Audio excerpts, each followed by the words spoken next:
Welcome back to On to the Next Thing. I'm Michael, your host, and today we have another guest who's gonna talk about things that he does and who he is and whatever else we get to. But first, we gotta get into everyone's favorite segment, which is bird news. And I have a cool soundbite of a crow cawing that I stole off of out of a database. Nice. It's not stealing, because it's a public database, so we're good. All right. I would have preferred it if you stole it, but Yeah, well, what do you steal from a library? Rare tropical bird last seen in Colorado 91 years ago is hanging out in Metro Denver. This is by Katie Langford from the Denver Post. Okay.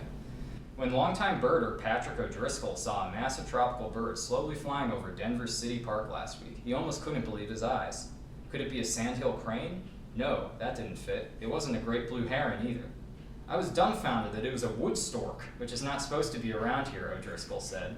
Most often found in Florida and Mexico, a wood stork was last recorded in Colorado 91 years ago, according to records from Colorado field ornithologists. Let me get that microphone down there. All right, get down to mouth height.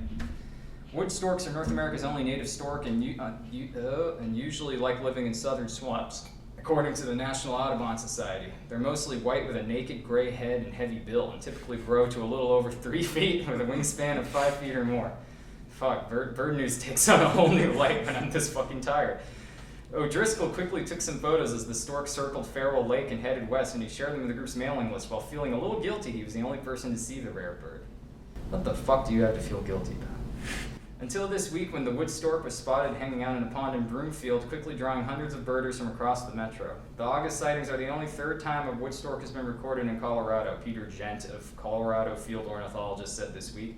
The 1934 sighting is near the former Stapleton Airport. Before that, 2 wood storks were spotted at Fort Logan in 1902. It's not clear why this juvenile made a trek so far north, Gent said. A wood stork had been seen in Wisconsin earlier this month, another rare sighting. Oh damn, there's more.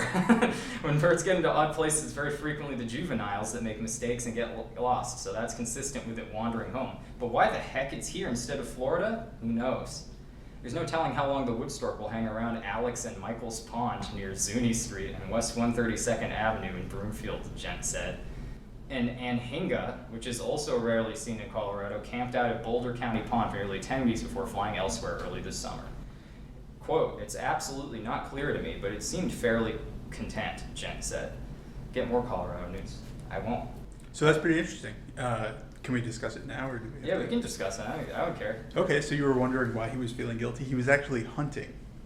He was standing there with a shotgun, and he said, "We don't take too kindly to your folk around here." Well, I feel like if you hit it with a car or let his dog chase it or something, then that would be feeling guilty. He's like, oh, I'm guilty because only I saw it. Well, then he shot it. He proceeded to shoot it. Oh yeah, shot it. Yeah. And then took it and fucking put it in wax. And Taxidermied that bird and then straight up puppeteered it. Yeah, this is that type of. This is news from Friday. Like this is what's happening on a Friday in Denver. So that's exciting. I mean, if I saw something, what was it, 4 feet tall, fat, and with a gray head or something? Yeah, it's got a naked gray head and whatever. Naked gray head. Wood stork. Yeah. Cool. But I mean, that means probably the crime's down in Denver. So I mean, I'll take that as a win. I had a similar experience. I was just on meth. Oh yeah. Yeah. Next headline. From Yahoo News, I saw the first half of this and I thought it might be interesting. Wildlife experts issue dire warning after disturbing discovery made in a bird's nest. Quote, a plague upon the land. Holy shit. Wow. By Claire Huber. Wildlife experts issue why is my shit not... Oh, no, okay, I'm picking up. We're good.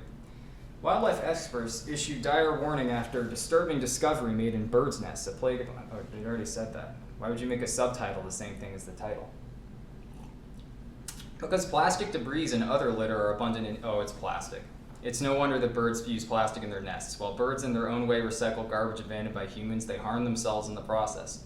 The Tasmanian Land Conservancy, Australia, okay. An Australia-based non-profit organization that wears awareness, shared a series of posts on Facebook. You can see there's plastic in the nest. Oh yeah. You know, the real reason that's dangerous is because now when I go around burning birds' nests, yeah, I'll have to be careful of the fumes. You got to wear like a mask finally, you know. This nest was discovered on one of our reserves, made use of wire from past farming ventures. Man. You know, I usually, I would have thought that the birds pick things up on Friday, but sometimes you just get a couple duds in the bird news. Birds are not the only animal impacted by plastic pollution. Yeah, no shit. Humans are heavily affected by plastic pollution. Microplastics have been found in lungs, placental tissue, breast milk, and blood. This is because humans eat, drink, and breathe in microplastics constantly, as these tiny plastic particles can be passed through the food web. This is hardly about birds. They're going off the rails a little bit. They ultimately end up impacting everything from zooplankton to humans. Because of the threat microplastics pose, fuck me, one person shared their experience with plastic debris. This is the guy. It's got to be the same guy. It's got to be like Dang or whatever from the other. No. Bought a 20-acre farm. He was guilty. He was the only one who like, saw that fucking plastic bird. debris. It's like, I feel so guilty. I was the only one who got to see all these birds choking on plastic. Another saw the post as a call for action. Said, or blah, blah, blah, blah. Okay. Ad for Farm Merge Valley. Nice. It's like Farmville, but for the modern day. Yeah, it's like one of those merge games where you just smush things together on the screen and it makes stuff better. Is that a kind of game? Yeah, like Merge Mansion. Oh, like Fruit Ninja. Yeah, it's like that, except it's stupid. But it's just like taking stuff from like Bejeweled or like games like that, where you're just pushing stuff together. Except it'll be like, oh, you're helping your grandma restore her old mansion by shoving shitty furniture together and making it into good furniture. Monopoly, yeah, I've played it. All right, okay. Well, fuck. I guess that's bird news. You ever do a segment called New Birds? When's the last new bird discovered? I mean, I guess that'd be. I think that would show up in bird news. Yeah, I think yeah. that's something. If I ever get that, I'll probably do a whole episode if they discover a whole new fucking bird somewhere. Yeah, that would be pretty cool. That would actually be something interesting. Have you discussed birds aren't real on this podcast? You probably have, right? Not yet. I actually haven't broached that. I've taken a pretty honest and open view on birds, but we can approach birds aren't real. I've had a couple birds aren't real type of experiences. Yeah. What where battery runs out mid-flight? Okay. All right. So here's the thing that's actually real. Robins follow me everywhere I go. Okay. Do you see them now? No, not right now. It's too dark. But I bet there's probably one in just like a tree outside right over there. All right. But I don't know. Robins. I feel like either. There's two options here, and I've thought of both because I believe in magical thinking. Mm-hmm. Either they're government drones that are spying on suburban neighborhoods because everywhere has robins. It's likely. Or that's actually my guiding spirit animal. Oh. Because so far, if I'm doing something or like going somewhere and I see a robin on the way, usually that ends up being a good sign that I'm making a good decision that day or doing the right thing, going to the right place. And so that's kind of it's my experience. Or once again, they're spying on me. And also there's like wild turkeys and shit everywhere around here. Yeah. And there seem to be more every year, and I don't know who feeds them. Because it's like... Yeah, wild turkeys would be terrible spies, though. They just get hit by cars. They never get hit by cars. When's the last time you saw a dead one? My rear view mirror, but... That's a fucking protected species. This is a serious bird podcast. You motherfucker. Are there wild turkeys? I haven't killed a turkey. Yeah. I haven't seen one. I haven't seen one dead. Okay, yeah, no, that's a good point. I don't think I have either. See, that's an actual birds aren't real piece of evidence. I've never seen a dead wild turkey. Yeah. And you think because they're fat and they look kind of slow, they'd be hit by cars all the time. Yeah. But the actual answer is that they can actually jump really high. No. No, they can because they can fly a little bit. Okay. Like they aren't that fat unless they get like so fat that they become like butterball turkeys. Yep. But like in the wild they can fly. So they just fly over cars is what you're saying? Yeah, so I think they kind of it's kind of like with any other bird, like if you get close enough to them, they just like jump up and fly away. Kind of like how squirrels, if you're driving towards them, they go right under your tire? Yeah, kind of like that, except that wasn't what I was saying. It's like you're not even paying attention to me in my very cool explanations for bird phenomena. Well, this is a squirrel phenomenon. I feel like they're adjacent. They both live in trees. Fucking squirrels. You know, I haven't seen that many squirrels get hit by cars. Okay, that's not a thing that I normally saw anyway. But like, I mean, fucking. I hit my first squirrel this week. For real? For real. I was driving to Massachusetts. And it came out of nowhere. There was a car in front of me. Wow, that's pretty far away from here. Yeah. This undisclosed location. Where Brazil. Yeah. As we know. My LA studio, yeah. Well, that's okay. You were in this mystical land Massachusetts and you fucking nailed a squirrel. Yeah, so it came out of nowhere, like I said, and I had to turn around to also get his wife and kids, but...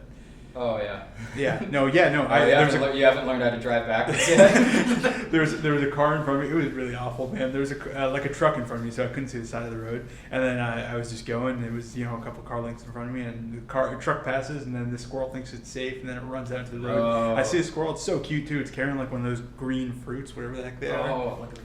And I was like, oh, good, I'm not going to hit it. I thought it was going to be on the center of my car, but no, I crushed it. That's fucked up. It was pretty fucked up. I thought about it for a solid 30 minutes. I haven't ever hit a squirrel. I hit a rabbit one time. Rabbits are pretty dumb. Yeah, with a baseball bat or a car? Oh, car. They're too fast for me on foot. Okay. But, no, it was because literally I was on, like, the highway at night, so it just didn't have a chance. It literally crossed through the fast lane where I was going, and I was like, I'm sorry, bud. And I heard it, I don't think it hit the tire. I think it hit, like, the bumper somehow. I think it, like, tried to jump away and hit the bumper because I heard it go thud on the bottom. Yeah, see, I thought it was a turkey. Yeah, but as it turns out, Rabbits either they're not actually real or they can jump really high. But yeah, no, it's fucked up. I've literally, I think that's the only animal I've hit. I think I've only ever hit that one rabbit. But yeah, turkeys are pretty difficult to hit. And I feel like squirrels are sort of, I mean, they can be kind of stupid, like the young ones, but one thing I always heard from, like, adults when I was a kid is like, oh, squirrels and other animals, they'll go out into the middle of the road and then they'll get scared and cut back across the other lane. Yeah. But I haven't seen that very often except the very little squirrels. So as a scientist, it makes me curious as to whether squirrels are evolving to be less stupid around traffic. But once again, that's just a theory. It has about as much credence as birds being real or not real or whatever. I think that's a real thing, right? This squirrel is about as stupid as you can get. Ran straight under my tire. Yeah, probably newbie. Or there's just, like, normally it's only horse and buggy traffic, and so it's not used to this. Not used to those big steel combustion engine vehicles. Had no idea what was coming. Oh, what is that? Certainly the horse will stop. Horses are always so kind to me. Yeah. Anyway, oh wow, we're 12 minutes in. Don't know who you are or what you do. Yeah. Who are you and what do you do? Oh man, I've been thinking about that. So I'm. What do I do for work? Yeah, what do you do for work and, like, whatever hobbies you want to talk about or whatever. Okay. It doesn't matter. It's kind of open-ended question. Yeah, for work. It lets me take a break and drink coffee and fucking booze and whatever while the guest talks. Sure. Okay. For work, I'm an additive manufacturing research engineer. I additively manufacture research and I engineer that. I work for a metal 3D printing company. How specific should I get? I don't know. But whatever you want to talk about. Is it a good job? It's a good job. I think anyone can find me on LinkedIn if they listen to what I'm saying. So I'm a research engineer. It's a cool job. I initially was kind of on the material. I am on the materials team. So it started out as a materials research heavy job where our portfolio of materials, we wanted to expand it, and so we would kind of like come up with ideas. We would, find out what customer demand is, what they want to print, and then we would say, okay, can we print it? And we would get a powder to kind of match to customer demand, see if we could print it, and then we'd have to play around with a bunch of different parameters, and including like powder condition and like how we actually, the print parameters. To actually see if, and heat treatments and stuff like that, to see if we could manage to get like good properties out of whatever material we're playing with. And then it kind of opened up where I kind of addressed company needs wherever there was needs. So my background is in mechanical engineering. Sorry, I'll get a little bit closer to the mic. That's okay. You don't have to get crazy close because I'll have to balance the audio later anyway. Okay, so would it help you if I just kind of went like this? That would be fucking infuriating. So so background in mechanical engineering, which means at the company I kind of handle whatever I can.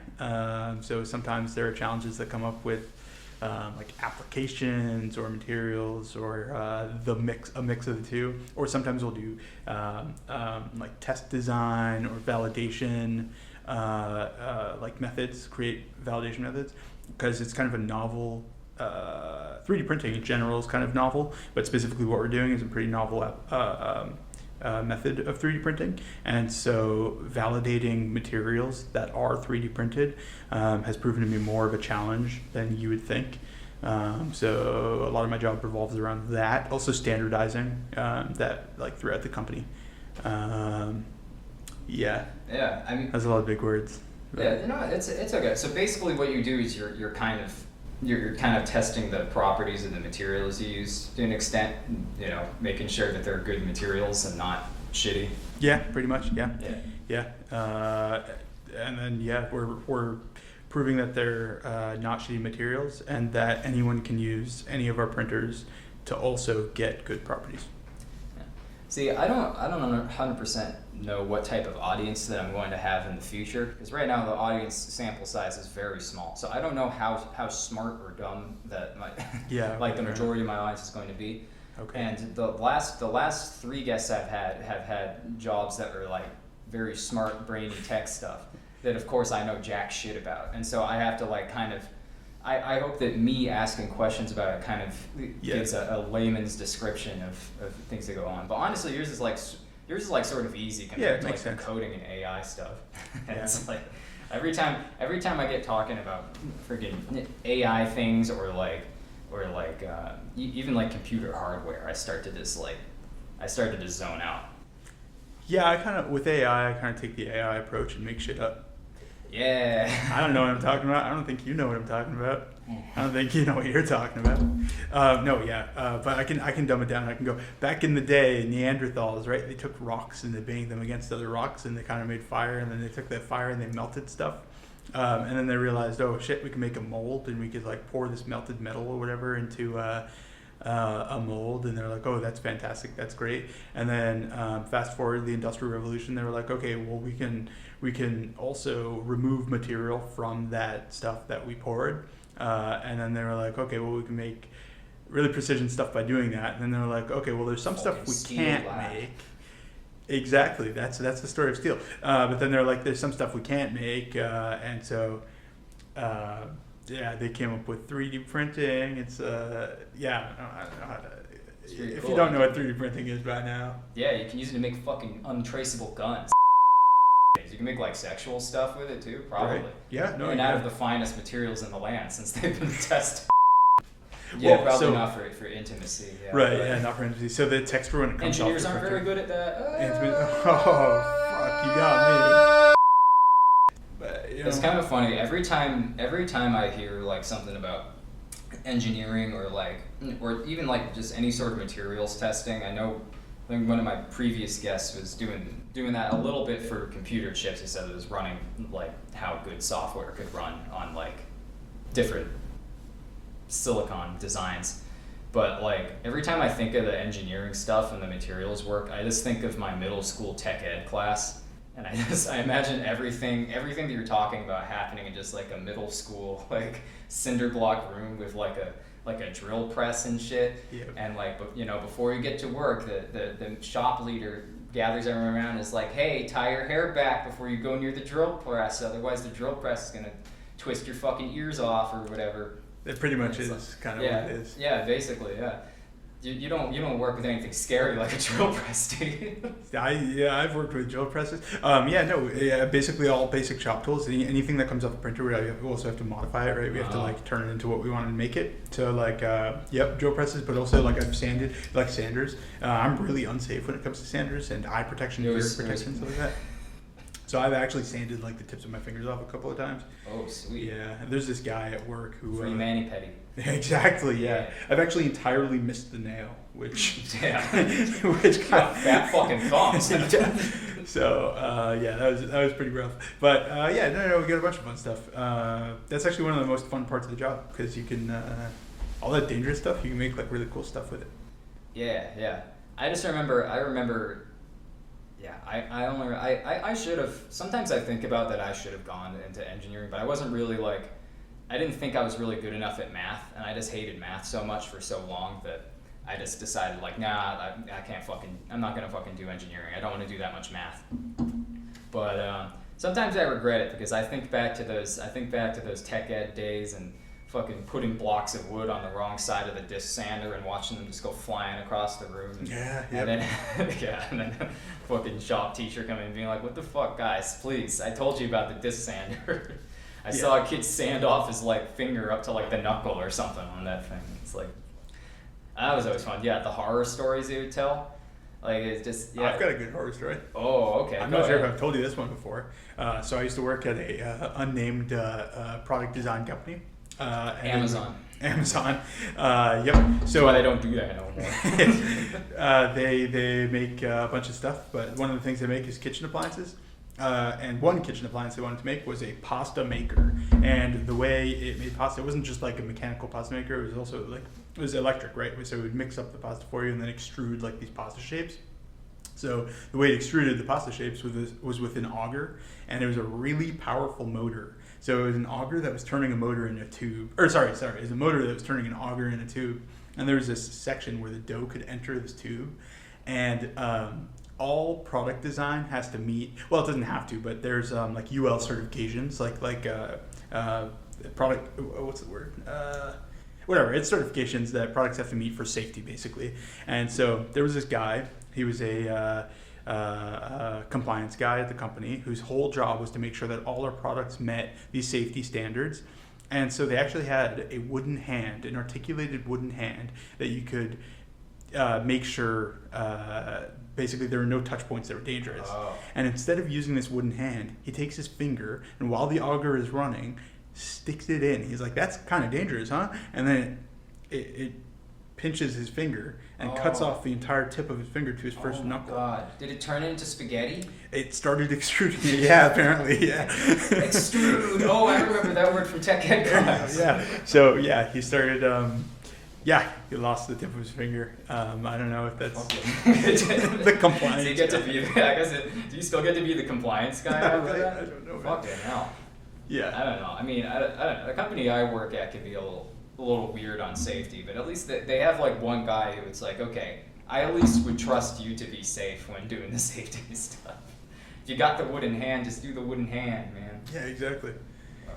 Wooden hand's too far. I left the wooden hand in the office. Yeah. I don't want to fucking go all the way back there. Plus, I've never lost a finger yet. What could happen? You know, you got 10 of them. Yeah.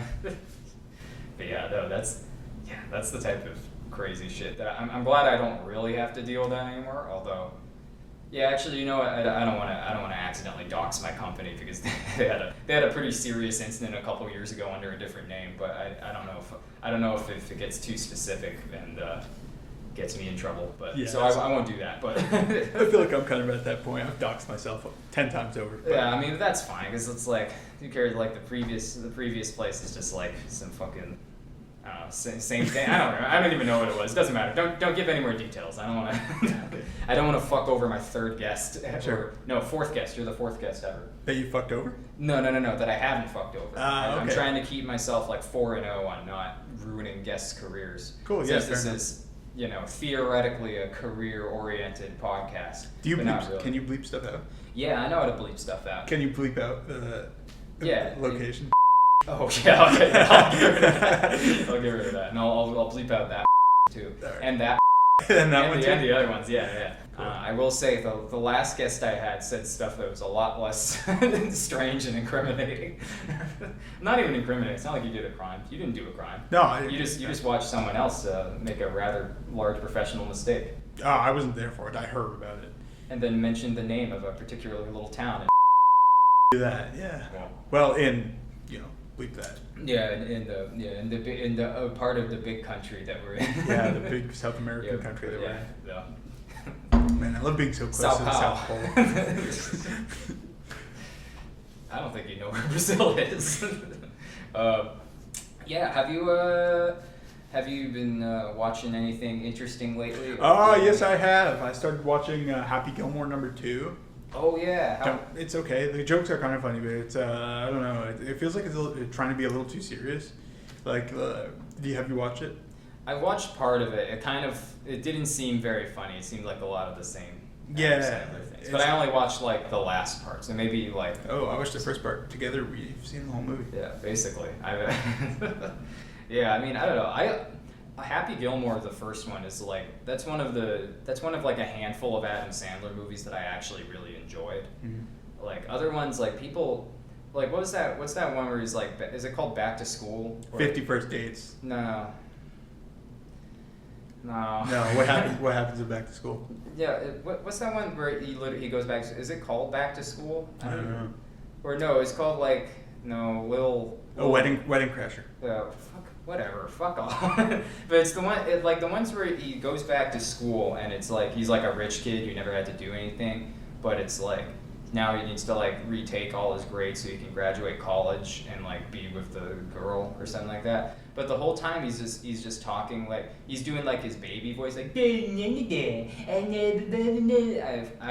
I really don't like that. I really don't like that aspect of Adam Sandler's face going. It's like fuck are you doing? I like it better when he's angry. So yeah. I've watched and enjoyed a lot of his angry movies, like Anger Management. That was one of his. I kind of liked that one because he's angry. Yeah. Happy Gilmore, angry. Do you think Happy Golf Guy? Happy Gilmore is an ironic name? Do you think? I'd say so. I'd say that irony is one of the first tools in the comedian's tool chest. He opens it up and he's like, sure, make the title a little ironic. Second one's a hammer. Yeah. Second one's a. You don't find that funny? Right, motherfucker. Classic open mic moment. But Adam Sandler on all his fucking rampages, absolutely just killing crowds of people. Just fucking waving a hammer at Rob Schneider. Like, you're gonna do the fucking accent if I ask you to. Rob Schneider. Do the Mexican accent. What is Rob Schneider? Who? Yeah, what is he? I don't know. I think he might be Greek. He's Adam Sandler's friend. Yeah, he is Adam Sandler's friend, yeah. Now, Schneider makes me think additional Jewish guy, but also I think he's something else. I think he might be Greek. I'm pretty sure I looked it up, but that could be someone else. Yeah, it was either that or he's like Filipino or something like that. Ethnically ambiguous. Yeah. But not so just like both of us. Not so ambiguous where like the roles that he does match with any of his ethnicity. Yeah, that's pretty terrible. Oh, I just watched it was a movie with Rob Schneider where he's basically like playing an 18-year-old girl in high school. Oh. Yeah, it's like a what's that movie where they switch places, like Filthy Friday or something like that, or not Filthy Friday? Friday. Well, there's Freaky Friday. Freaky Friday. He's not in that. No, it's like that. It's like that where they swap places, and so he's like a gardener or something like that, a random guy, whatever. She passes by him, and then for some reason the next day she switches spots with him, and so he's playing this like 18-year-old girl. And he shows their senior is in high school, and he shows another girl's penis. So he doesn't change like the body, actually. They just change. Sorry, they swap. So they swap brains. They swap bodies. My bad. They swap bodies. So the 18-year-old girl wakes up one day and she's Rob Schneider. Oh. Okay. And then her friend is like, "Wait, so you have a penis under there?" And Rob Schneider, in the with the brain of this 18-year-old, is like, "Yeah, there's a penis under there." Am I allowed to say penis? Yeah. Right. Once again, anything too terrible we can bleep out, but any cuss words are pretty much free to go. At some point, like I'm planning, once I get like kind of a standard studio space, I'm gonna just set up like a big whiteboard behind me with all the words that I don't want people to say. You're just gonna go down the list. It's gonna be it's gonna be I think a relatively short list, to be honest, but. I don't know. Maybe when I start getting some advertisers, then the list gets longer or something. Yep. But yeah. You can say penis, todger, dick, cock. Todger. Yeah. Fucking Peter. I'm running out of penis words. Oh, okay. I didn't even know todger meant penis. Yeah. Willie. That's a good one. Yeah. Dick. Yeah, I said that one. Dick. Fuck you, man. Yeah, okay, so you watched that, you've been watching any good shows or anything like that? Have I been watching any good shows? No, I've been watching, not really watching, but kind of hearing updates about it from my significant other. Crap, it's like Back to the Plains or something like that. It's it's like the Frontier. Oh, Back to the Frontier, yeah, Back to the Frontier. Yeah.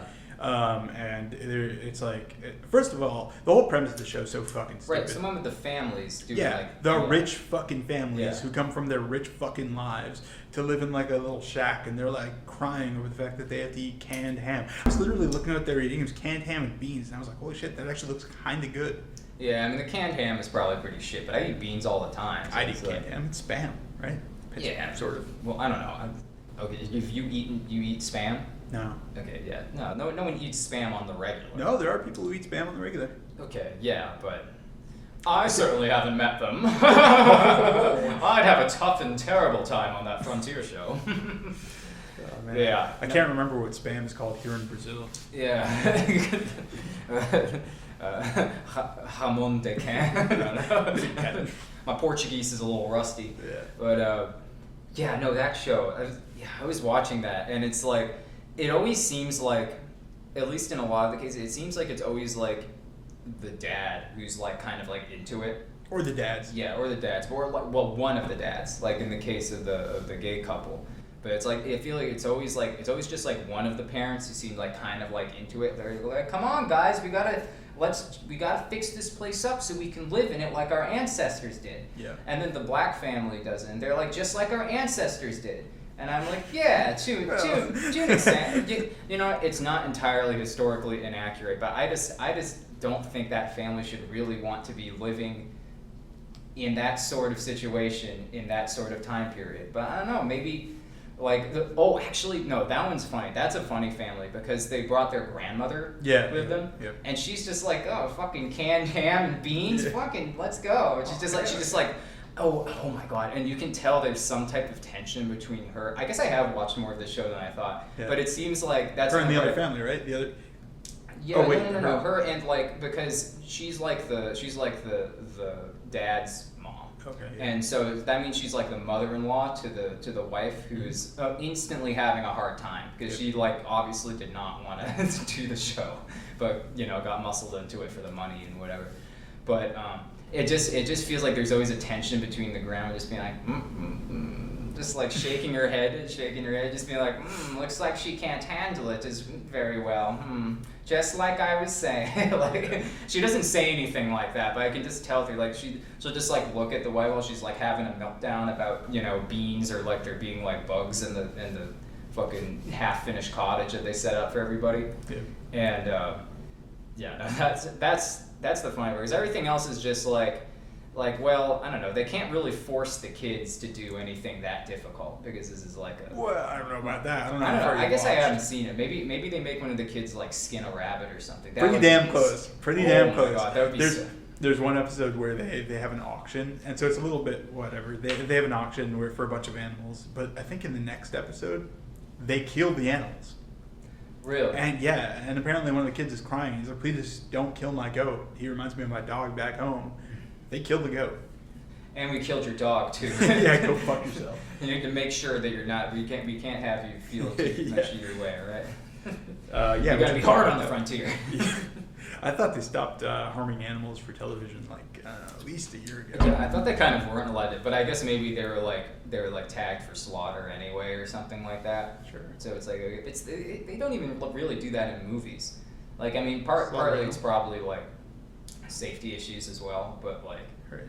Well, there was that movie where they killed a bunch of cats for it. You know what I'm talking about? Milo and Otis. Was it Milo and Otis where they dropped the cat off the cliff a bunch of times? I don't know. There were a couple of movies like that, especially like foreign films, because a lot of foreign studios kind of caught up on animal rights stuff like kind of later, and like America, they had to stop like using tripwires on horses in like the 70s, but in Japan it was like they're like, we can like, come on, really? Do we really have to stop like throwing cats at bears and stuff like that? Yeah, like, can't we just like let the cat swat at the bear? All right, this is take 20, but like, it's not like cats are hard to come by. Yeah, come on, like, a dime a dozen. Yeah, so it was like that sort of thing. Like in a lot of other countries, I think that there's probably still countries that use real animals for film, but like I don't think those get very wide releases. But like the one that I always remember from my childhood was Milo and Otis, and I I remember like when I was a little kid, we got it like on, I think it was either on DVD or even VHS, but it was from Walmart. and you're like, oh, this looks like a good story. It's got like a cat and a dog in it. Yep. You're like a little soft boy who likes cats and dogs. You'll want to watch this show. And it ended up being kind of more interesting than I thought because they kept throwing the main character cat into all of these horrible, dangerous situations. Like, here, let's film this cat running around in a bog. Like, here, let's film this cat like getting uncomfortable in a steamy room where the gravel is supposed to be like hot gravel. It's supposed to be like a gravel pit or something. Here's the cat with the bear. Like, they literally had a real bear, and they just put this cat in front of the bear so he could save the dog, I guess. Here's a cat we drowned for fun. Yeah, like, take 20. Like, yeah, but no, that shit. Yes, but they don't do that in movies. Like, most movies just have like CGI animals at this point. Right now, but before CGI, they had to do it. Do you think there's a point? Like, animals have Air Bud. progressively. Air Bud? Well, yeah, I mean, I don't think they killed dogs in Air Bud, but they had a real dog in Air Bud, at least the first couple movies. Do you think so? Animals have progressively. I don't think they killed any dogs in Air Bud. You rejected that golden retriever way too hard, Stan. They've been gaining more rights, right? Like, animals now have more rights than did 10 years ago and before that, 10 years before that. Do you think, at what point do you think it was okay to make an animal snuff film? In America. Probably like. I mean, in Brazil. Okay, it doesn't. We're in America. It's fine, but like. All right, you gotta believe that. We have an American perspective, and perhaps a Brazilian perspective too. I don't know. I'll have to see how much I know about Brazil. Yeah. But no, it was definitely in like the horses with tripwires days. And they could just do whatever. You could just do whatever with horses. My mom is like a big like horse fan. Like she's a big animal lover anyway. But like. What was that? What was that fucked up video with the horse? I don't want to talk about Mr. Hands right now. I want to talk about horses dying in the 70s. Not having a great time. No, it's like, actually, horses have kind of a shit. They can have kind of a shit end of the stick some of the times because they have these like crazy like cardio systems where it's like they can have heart attacks all the time. If they break their leg, that like cuts off their circulation and it fucks with like their health really bad. And so that's like part of the reason why if like a horse broke its leg, you would just kind of put it down back in the day. Yep. And so and it used to be they could just do that in all these like Western movies where it's like if they wanted to shoot like get a shot of someone like getting killed and falling off a horse and the horse like falling over or whatever, then they would use a tripwire on the horse. And it's like sometimes that would like really fuck up the horse, and then they'd just be like, "Well, we have to put this horse down now."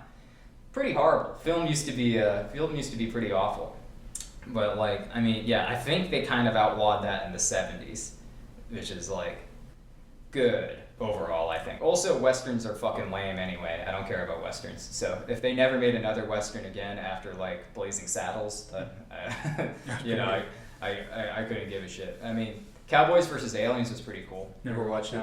No. It was. It actually sucked, but it was a cool, fun concept. Okay. But yeah. Oh yeah, the frontier thing. The frontier thing. Oh. Yeah, but they slaughtered animals for that. That's crazy. They slaughtered animals. Yeah, but there's also a tension between the two families, the black family and the not gay family. Yeah, I don't know. What is there a better? I don't know. Well, yeah, I don't know. Yeah, so there's a tension between them because they had the auction.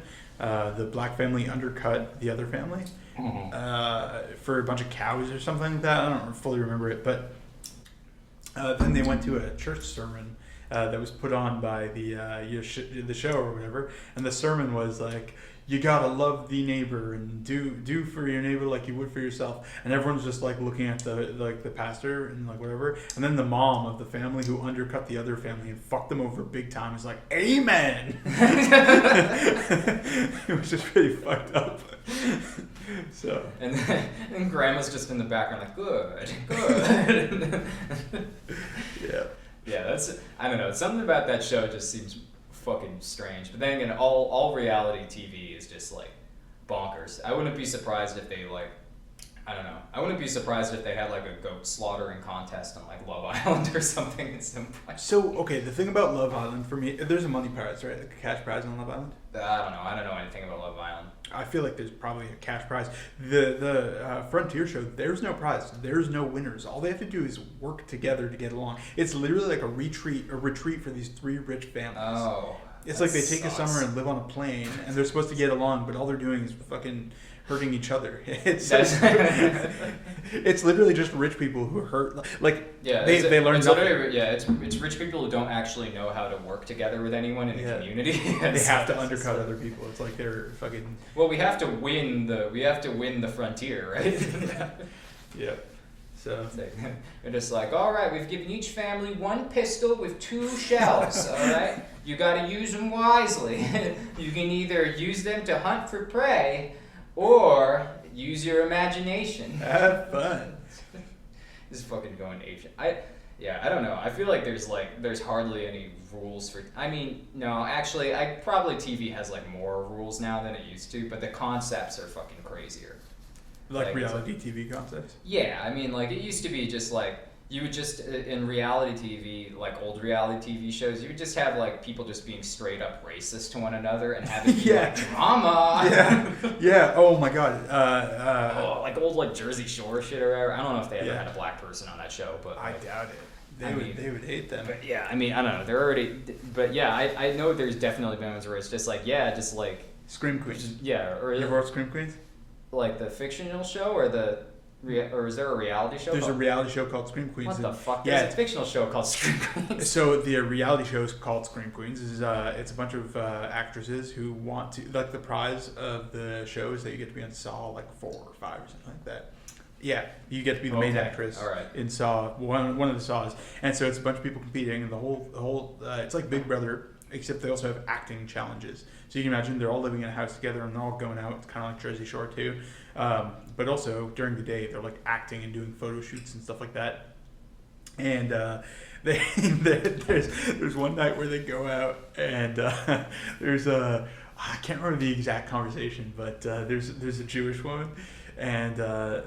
Uh-oh. And so they're in like a limo coming back, and they start. They start talking. There's 2 girls that are fighting back. One of them is the Jewish one, and the other girl is like fighting her. I can't remember what she says, but she's like, like she was losing. Whatever the argument was, she was losing. She's like, well, you look Jewish. Or something. And the other girl's like drunk, and she's like not processing, and she's like, yeah. I am. Yeah, I don't know. So you couldn't do that nowadays.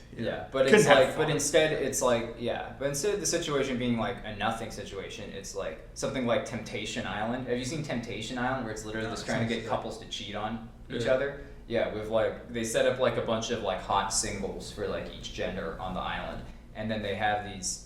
And then they split up these couples, and it's like to test the strength of your relationship. And at the end, you can either choose to stay together, leave the island with one of the singles on the island, or leave by yourself.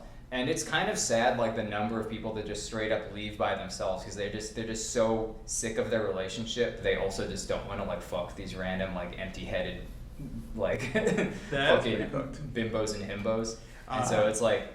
It's but that one to me was like more engaging than Love Island because that had like that you could see like the real pain on their faces. But it's like I couldn't imagine a show like that being greenlit 20 years ago, because even though it was like you could be like weirder and more racist or whatever, like there was stuff that was like taboo, where it's like, well, we don't. Like, if it's everyone in the Big Brother house type of thing and you just like fuck around, it's cool. But in this, like the whole premise is like getting people to cheat, which is fucking wild. And just by having everyone just walking around in like swimsuits and having like contests where it's like put paint on your face and then use your face to paint this other person's body, and whoever paints the most of the other person's body wins. So It's apparently Love Island insane started in the UK, and that must have been hideous to listen to. apparently it's pretty bad. But they didn't have a limit on the amount of alcohol you could consume, and they would also restrict how much food they had during the day. Apparently, I heard this on like a YouTube video the other day. So apparently they were just getting everyone super drunk, and they wouldn't let you go to bed early. They would make you wake up at a specific time. And so they basically just put you in a position where you're tired, you're getting super drunk, you don't have enough food, and you're supposed to fuck someone or something like that. You're supposed to shag someone. Yeah, exactly. So they basically now have a 2-drink limit on Love Island. Oh, Because okay. I guess they got see. sued into oblivion. Also, apparently, reality shows, it kind of makes sense, right, are terrible on your mental health. Yeah, I mean, I know at least a lot of the older ones, they would just like push alcohol on people. If you like shit with like Maury or whatever, even like stuff like that, where it's just like, you know, trash TV talk show type of thing. I keep forgetting the name of the other guy. Who's the other guy who did that shit? Jerry Springer. Not Kimmel. The other guy who basically did the Maury thing, but before Maury. He died a couple years ago. Holy crap. Yeah, no. Right? It's like I already forgot his name. One is Maury, and the other one is... Yeah, the other one is not McKinnon, not what? Oh. Jerry Springer. That's so crazy. That's so crazy because they used to be such a big name for a while. Yeah. And then he stopped doing the show, and then like a year later he died. Yeah. And it was like, I literally forget the guy's name. Jerry It's Springer. not Dr. Phil. No, not Dr. Phil. Not Phil's Dr. Oz. Dr. Phil's boring as shit. Yeah. I mean, I like Adam Raymond's version of, or Adam Ray's, not Adam Raymond. Oh, yeah. I like his version of Dr. Phil. Whatever happened to that guy? I was watching YouTube Shorts for a really long time, but since I stopped using the YouTube app, I literally just have not seen any of those comedians anymore. Adam Ray, Joe Rogan, I think they're all starting to fall off, but Adam Ray still gets like a lot of clips on Instagram from Shane his, Gillis? from his show. When's the last time you saw Shane Gillis? Shane Gillis is kind of like, I think Shane Gillis is slowing down. I don't think he I don't know how much more comedy he's got left in him. But Adam Ray's still pretty good. He's a really good like improv and impressions guy. Yeah. And so like he keeps getting like very odd guests on his version of the Dr. Phil show. Yeah. You would have thought he would peak by getting the actual Dr. Phil on. I didn't even know he did. Yeah, you got it. You got that guy. So, did he confront him for real? I don't know. No. These guys never confront anybody. Like they never do anything serious or like actually cool or interesting. But but Adam Ray is one of the better ones to me anyway. He's always like the best part of like Kill Tony and shit. Yeah, Kill Tony. I haven't seen Kill Tony clip in a long time. Yeah, I mean, I don't know. I keep getting I keep getting them on my Instagram and shit. Yeah.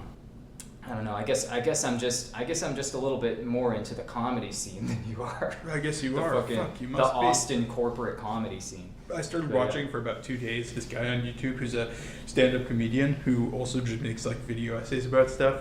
And it's kind of interesting. He made like an entire video essay about the progression of a joke. Thought that was kind of cool. But comedy seems like it's a lot of work. Yeah, I mean, Not a lot of work. yeah, it's also like a flooded market kind of too. There's so many people doing it, and there's a lot of people who are like really famous, Right. even though they're like kind of mediocre. And so it's like you have to rise above the mediocre and also try and like poach fans or like Right. I mean, that's why they all kind of collaborate a little bit. And no one's It's even like, killed Tony yet. yeah, I know. I'm waiting every single day. I don't know. Maybe he's a good guy in like the real world, but I don't know. He just kind of sucks in general. That's why I remember I watched. I tried to watch like a full episode. Like I watched the full episode where it was Adam Ray and Shane Gillis as like Biden and Trump, Yeah. respectively, and it was good whenever they were like riffing, it was good.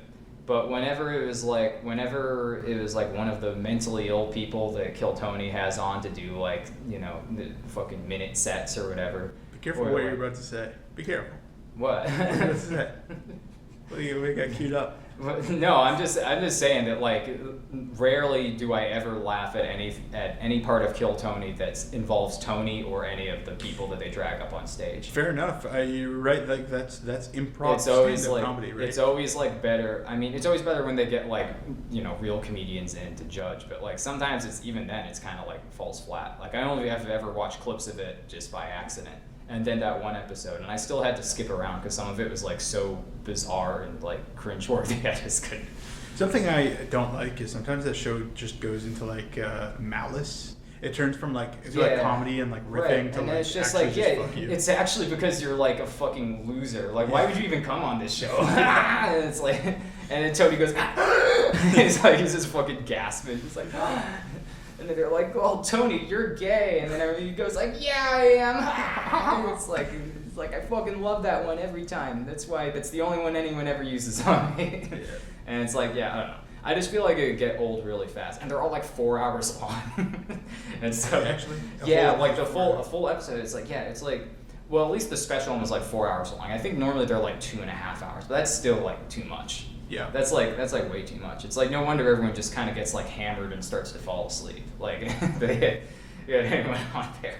But yeah, I don't know. But Adam Ray's fun though. I still get clips from him, and I don't remember why I was. Oh, reality TV. Right? Reality TV. See, this is the beauty of just having a free-form podcast. You just go topic to topic to topic to topic. We've done reality TV. Have we done fictional TV? Yeah, I was going to ask if you watch any other shows other than the original one that you were talking about that I already forgot.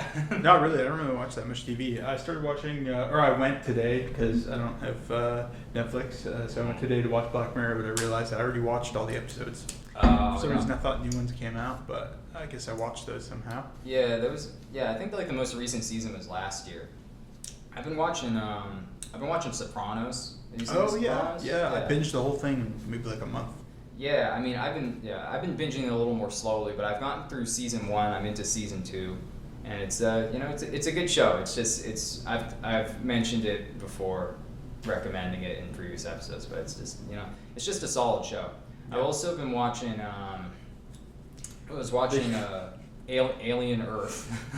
I got a really kind of funny joke about Sopranos, but you wouldn't get it at all if you're on season 2. Yeah, I'm only in season 2. Yeah, don't fucking spoil anything for me. Okay. The problem is that like most of the show for me has been spoiled by like TikTok clips and shit like that. Yeah. And so it's like I'm pretty sure I've seen like almost all the main character deaths. Okay.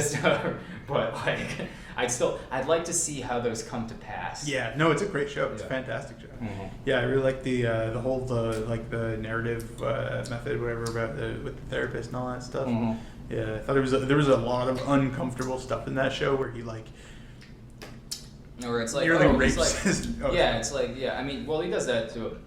I think it gives off that vibe even in like season 1 and 2 because he's like constantly cheating and is also like continuously like aggressive towards women. It's like every time, like always in an episode, there's moments where you're charmed by Tony. Yeah. And then it's like, and then you're like, oh wait, he's actually like kind of a bad dude with a lot of issues that he's not actually resolving. Not at all. Like the only thing, at least in as far as season 1 goes, it seems like the only thing that he's getting like better at is being able to cope with like the shitty things that he does in his day to day, and just kind of like, and instead just kind of like being able to blame people for it and shit like that. But yeah, no, that's a crazy show.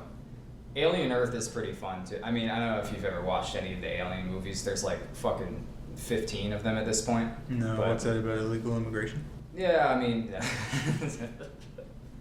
kind of, but like, no, it's all about it's about there's an alien and it's like all these giant futuristic companies are trying to vie for power and are trying to like get a hold of these like aliens that are really dangerous but have like interesting properties for like medicine that can make people immortal and shit.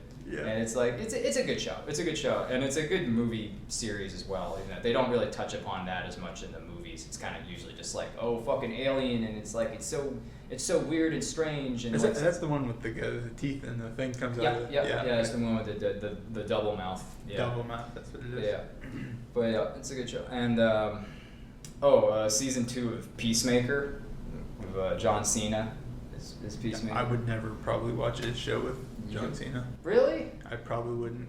He's pretty good. Is he a good actor? He's pretty funny. He's like good at being like a weird self-aware comedian guy. He was in 21 Jump Street. He's actually pretty good in that. Yeah. I guess I kind of lump him with the Rock. Yeah. You need to keep those guys separate. There's tiers to wrestlers turned actors. At the bottom you have like, I don't know, like Hulk Hogan, right? R.I.P. I mean, well, R.I.P. in as much P as he can be. But yeah, and then you have like The Rock as being like just kind of like he's always The Rock. Yeah. He's always The Rock. He's got one character. And also, he's kind of not really doing movies anymore. That's good. Like I think he was kind of pissed because I think Black Adam was going to be like his thing, and Did then it flop completely? Yeah, it flopped and it sucked and no one liked it. Yeah. And but he was still like he was just playing like The Rock, but like mean. Yeah. And which is not good when you already look like The Rock. But and then there's John Cena, and he's like he can do like comedic roles pretty well. Yep. And what about that other guy who looks like The Rock?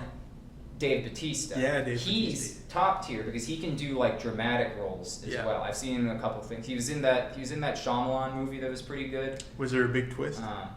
I mean, kind of a twist. It was kind of like the whole plot was kind of mysterious, so it wasn't really like it was going in one direction and then there was a big twist. Okay. It was kind of like the whole thing was kind of a twist. It was because it was based on a novel, which is good because Shyamalan needs some material to work with. I think. Mm-hmm. I think that's how he should go forward.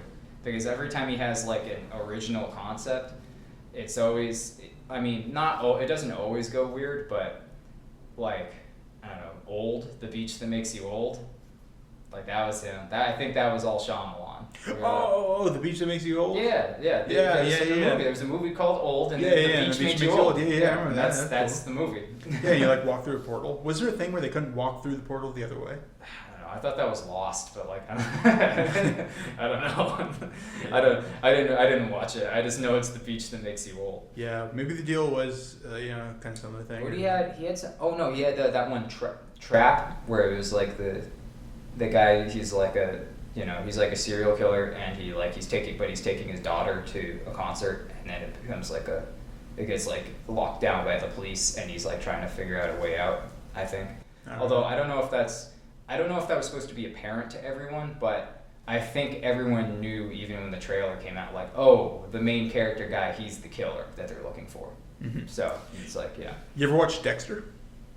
Dexter, I haven't watched Dexter. Okay, it's pretty good. I don't know. I saw some criticism about it, but I've heard that the ending is really bad.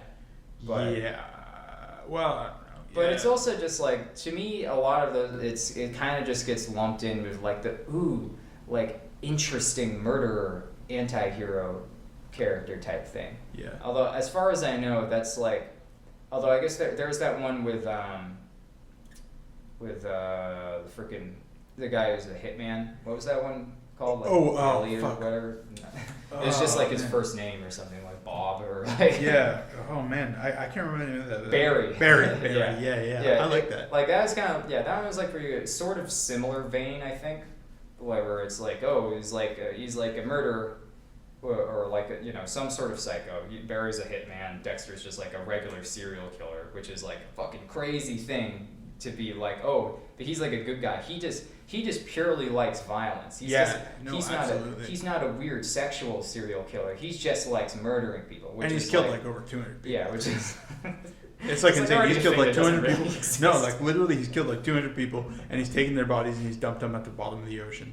And somehow he's the good guy. He just doesn't go through the justice system. Somehow that many people have escaped justice, and Dexter is the person, submitting them to the justice system, his own personal justice system.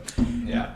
And there's a lot of coincidences too. Like he was raised in blood, right? Like that's his whole thing. I was raised in blood because his mom was killed in front of him with a chainsaw or something like that. I thought it was because he was working in one of those 1970s horse movies and he saw all these horses get run over by a train. He was raised in blood. But then also his fiance ends up getting killed by a serial killer. What are the odds of that? A serial killer's fiance gets killed by a serial killer? What? Also his spread brother. The serial killer virus to me. His brother was also a serial killer. How is it possible to have that many serial killers within that vicinity, right? And his sister finds out he's a serial killer. I mean, you do get some fucked up like families sometimes, but this isn't a true crime podcast, so keep going. Okay. I feel like I shouldn't be spoiling it, but his sister gets. I don't give a fuck. I don't want to watch it. Yeah. Right. his sister finds out he's a serial killer, and her reaction is like not just serial killer, top of he's leading the charts, right? Yeah. Murdered over 200 people, something like that. Probably more than that. The most prolific serial killer in this nation's history, probably. Probably the history of the fucking world. I mean, Yeah. besides like actual dictators. So she is like conflicted. She's like, I'm a cop. You kill bad guys.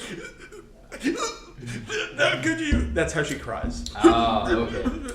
So you get a little bit of weak acting in there too. Deborah Morgan, yeah, she has the same emotion for everything. Damn. Yeah. Yeah, I don't know. I've heard like people. I've heard people talk about Dexter being good. I've also heard enough about it where I'm like, I don't even know if I want to like check it out. I'm sure I'll check it out at some point just to watch some serial killer violence. I used to love that show Criminal Minds when I was a kid, where it's just like we're using behavior to figure out where these 500 serial killers will go to next. It was like that British guy, right? And he'd like interview them, and he'd be like, I don't know. Is this like is the one where it is the behavioral analysis unit, and they had like the nerd guy who had like 180 IQ, and you'd like help them like psychologically profile these killers. That could literally be anything. That could be Hannibal too. Yeah, it could be him. Yeah, I mean, but I think that Criminal Minds is one of the first ones to really like, you know, take the whole psychological profiling thing and then like make that like that's the show. Right? So they're making a spin-off of that. It's called Criminal Behinds, and it follows the journey of people who went to prison. Oh, nice. Just in the all those interesting characters from all those interesting one-off characters from Criminal Minds. Where are they now? Yep. Well, they're naked in a prison shower.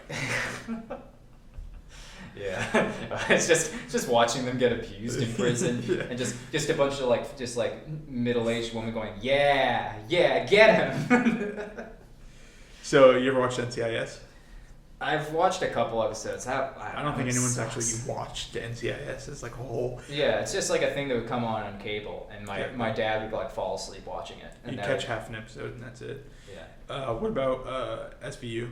SVU, yeah, that's one I used to watch because it was one of those afternoon rerun things that my mom would watch all the time, and apparently, yeah, I don't know, that's one of those. Once again, it's one of those like I hate to say it like a like in the block of like true crime fan type of thing, but it's like I knew a lot of women who watched SVU because it's like. I don't even know. Like apparently, like there's a whole lot of weird psychological things that could be motivators for that. But like, I know for a fact it's like just a lot of people watch SVU, and it's really just a show of just hundreds of episodes of just people getting molested or murdered or raped in a million ways. I might bleep raped. I don't know. I don't know. Whatever. But, I think it's a fun word. The in crime shows. Portugal. There are a lot of crazy coincidences with crime shows. Like SVU, for some reason, the main character, what's her, Benson or whatever, she gets kidnapped and raped. And then also, I was thinking about Bones. Like how every season, Bones. at the conclusion of every season, there's like a serial killer, and for some reason they like target Bones. Like what is up with that? First of all, she's like.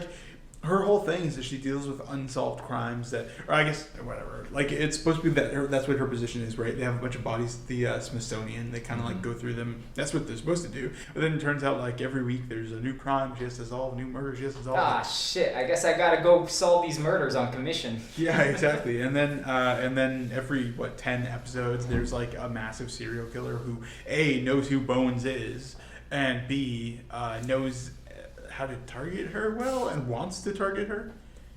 So yeah, it's always bizarre shit like that. I mean, Criminal Minds would do that too, except every episode is a serial killer. Almost all of them are serial killers, which is just an insane number of serial killers, right? Absolutely fucking great. Sometimes you get one that like spanned multiple episodes, but it would still just be just hundreds and hundreds of multiple murder successful serial killers. And one of them was it was that really creepy British guy. It was one I forget his name. He played the clown in It in the 90s, and then he got like Parkinson's and he died recently. But Stephen Hawking. Yeah.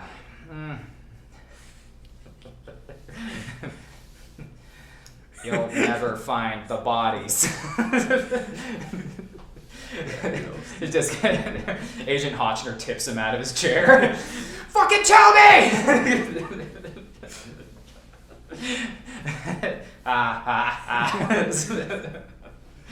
Oh man, R.I.P. Talking about a lot of dead people. Oh yeah. Celebrities are dropping like flies lately. Oh, it's yeah. probably because we have a constant news feed that tells us when famous people die. A lot And of so famous that's people why- too. Yeah, Right, more B-list celebrities. Yeah, shitloads of famous people. There's that guy. Oh fuck, what's his name? I'm not gonna remember it. Whatever. He just died like 2 weeks ago and made really funny songs back in like Ozzy. the 60s. Not quite. Not quite. No.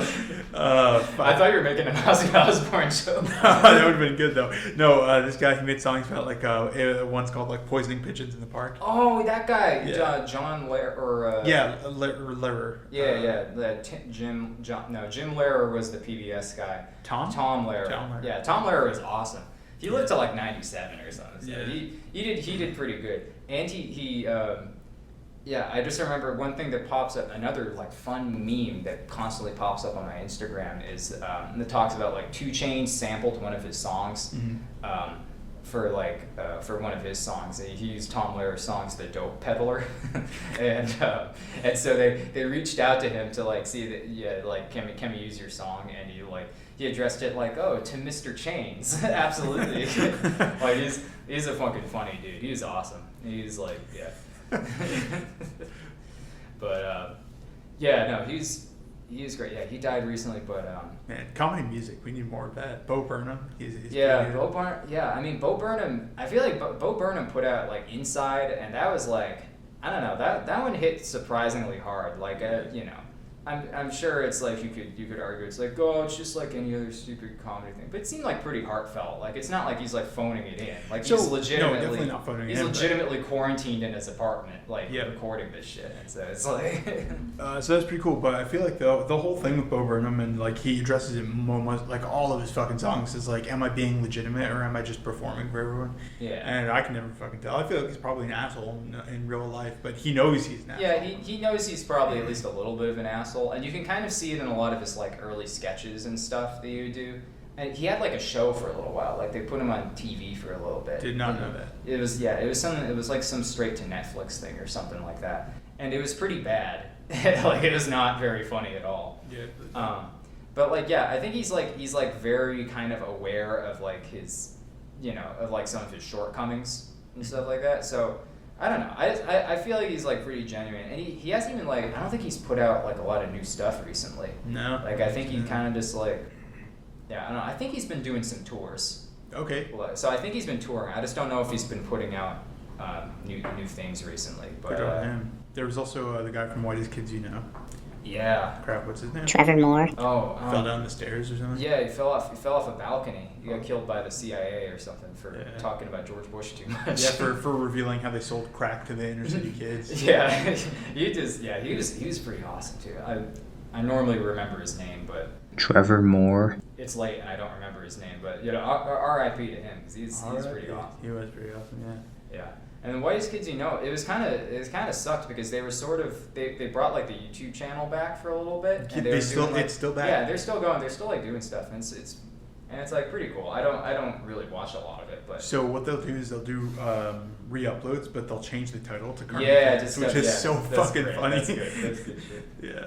I know they were doing like Dungeons and Dragons live streams a little bit as well, that's at least for a little while. Or that was before Trevor Moore. Perished. Yeah. But I remember ones where it's just like the drinking nothing but whiskey challenge. All right, guys, 10 hours in. It's just completely incoherent by the second day. Just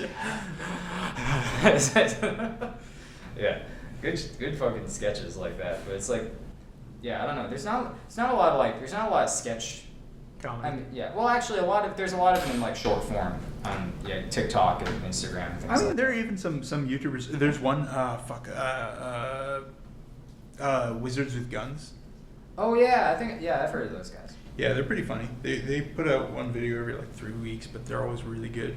And then there's also Almost Friday TV. Yeah, I love those guys. Yeah, those that's guys are pretty good. cool.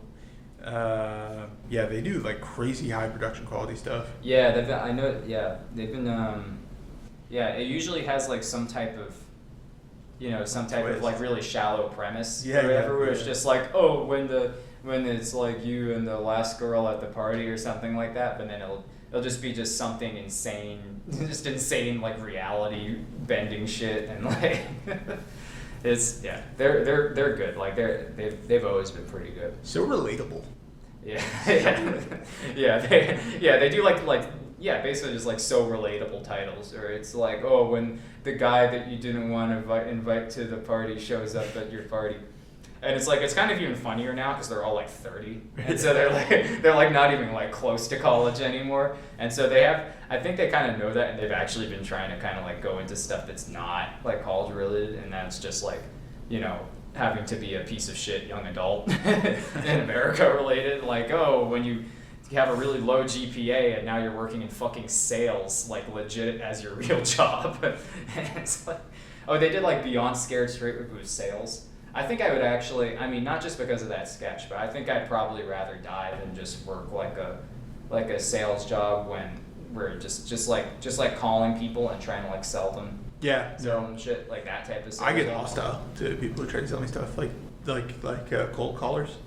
Yeah, I legit just like breathe into the phone. Like Yeah. I just don't, I don't even, or I'll give them, because sometimes my current conspiracy theory, sometimes I get those robocalls, is that they're like an AI thing trying to steal my voice to use. Yeah, I get that too. And so I'll say like hello, but in like a voice that I wouldn't normally use to say hello. Like, hello. And I do the same voice every single time. Yeah. And I do it. I'll just do the same like low monotone that I normally don't talk to I don't talk to anybody like that anymore. But so that's all that. And then half the time I'll just like hang up, and I'll be like, got you, fucking robot, eat shit, and I throw my phone across the room. And I say, fuck, why did I do that? So I had one of those. I don't know. It definitely wasn't AI. Well, it might have been really good AI, but it was someone who called me. It said it was area code Miami, but she was clearly Indian.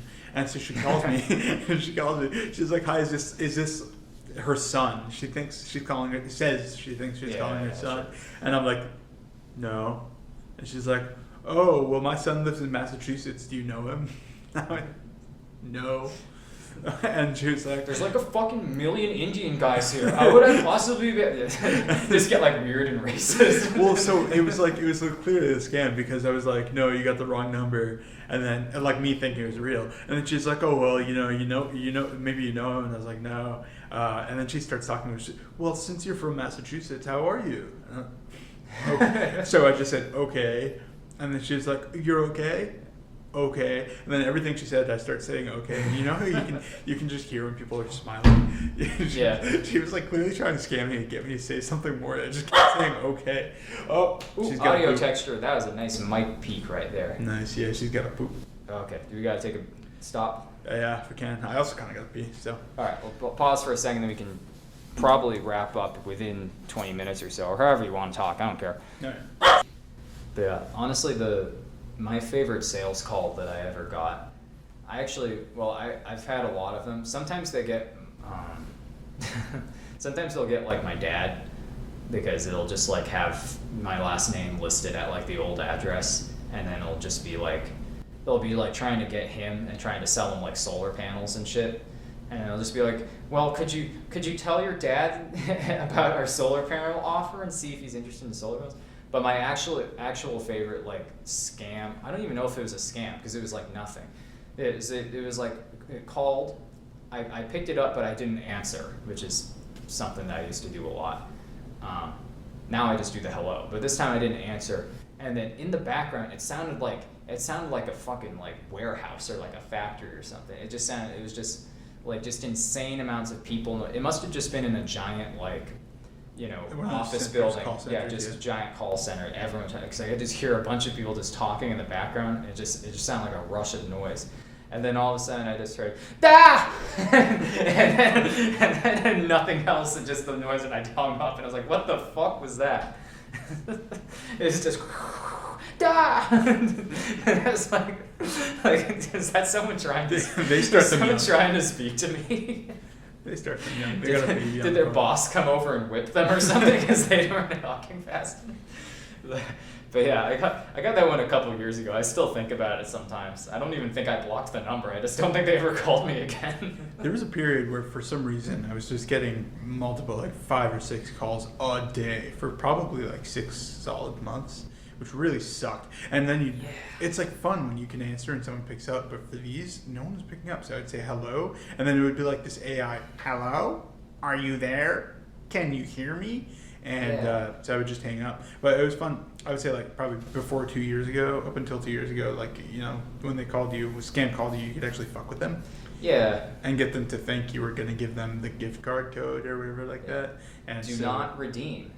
Yeah. Do not redeem. Do not redeem. That's yeah, I don't think I even have the patience required to make a scammer that angry. I feel like the problem is I just lose interest so fast. It's so fun if you can get them to say "fuck your mother," then you won. Yeah. But I mean, to be fair, that guy has like an excellent old lady voice that works so well. Like that's like his shtick. Like he has the old lady voice that makes him sound vulnerable, and so they keep going. It's just like so what's Which number am I putting in now? I'm putting in this one, right? And he's like, no, what? It's just fucking perfect.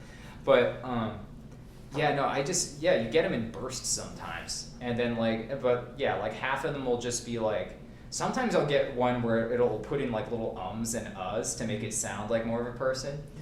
Yeah. They'll put them in the wrong spot. And it'll be like, oh, this is Jackie from Life Insurance International.